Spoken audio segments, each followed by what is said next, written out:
संसारको एउटा यस्तो नर्भ सेन्टर जहाँ एउटा सानो अवरोध भयो भने तपाईको भान्साको ग्यासदेखि अफिस जाने बाइकको तेलसम्म सबै ठप्प हुन्छ।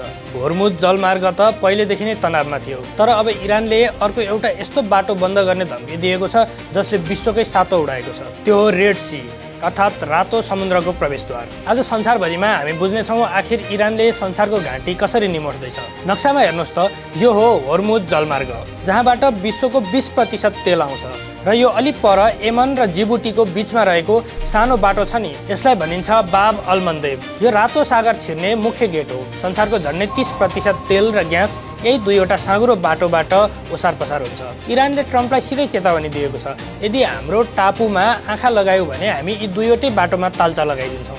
कतिपयलाई लाग्न सक्छ अमेरिकासँग त संसारकै शक्तिशाली नेभी छ, उसले किन यो बाटो खुलाउन सक्दैन, तर वास्तविकता अलि फरक छ।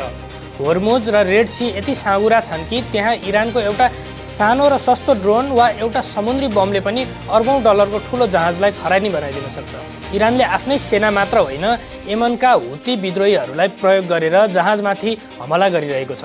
यो असिमेट्रिकल वारफेयर हो जहाँ सस्तो हतियारले महँगो प्रविधिलाई चुनौती दिइरहेको छ। यो लडाईँ इरान र अमेरिकाको मात्र होइन। यदि यी बाटो बन्द भए भने जहाजहरू पुरै अफ्रिका महादेश घुमेर जानुपर्ने हुन्छ। यसको मतलब हप्तौंको ढिलाइ र अर्बौंको थप खर्च।